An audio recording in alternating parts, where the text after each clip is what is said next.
নমস্কাৰ আপোনালোক সকলোকে ডাটা নিউজলৈ স্বাগতম জনাইছোঁ। আজিৰ দিনটোৰ গুৰুত্বপূৰ্ণ বাতৰিবোৰ লৈ আহিছোঁ। অসমৰ লগতে ভাৰতৰ বিভিন্ন প্ৰান্তৰ পৰা এনেধৰণৰ খবৰবোৰ চাবৰ কাৰণে আমাৰ চেনেলটো ছাবস্ক্ৰাইব কৰি এটা লাইক কৰি দিব। বাজেটত নাই অংগনবাড়ী কৰ্মী সহায়িকাৰ মাননি বৃদ্ধিৰ প্ৰস্তাৱ। ক্ষোভত ফাটিছে অংগনবাড়ী সহায়িকা।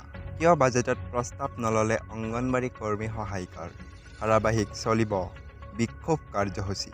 যোৱা ৩ অক্টোবৰ ২০২৩ চনৰ পৰা মাননি বৃদ্ধিৰ দাবীকেই মুখ্য হিচাপে লৈ চৰকাৰৰ ওচৰত আবেদন নিবেদন, ধৰ্ণা বিক্ষোভ ইত্যাদিৰ মাজেৰে আন্দোলন চলাই থকাৰ পিছতো আজি বিত্ত মন্ত্ৰীগৰাকীয়ে দাখিল কৰা বাজেটত অংগনবাড়ী কৰ্মী সহায়িকাৰ মাননি বৃদ্ধিৰ বাবে কোনো ধৰণৰ নিৰ্ধাৰণ নকৰাত অসম ৰাজ্যিক কৰ্মী সহায়িকাই তীব্ৰ ক্ষোভ প্ৰকাশ কৰে।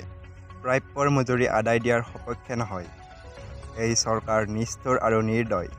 এইদৰে ক্ষোভ প্ৰকাশ কৰিলে অসম ৰাজ্যিক অংগনবাড়ী কৰ্মী সহায়িকা সন্থাৰ সভাপতি সভানেত্ৰী জয়মতী দাস আৰু সম্পাদিকা ইন্দিৰা নেৱাৰে।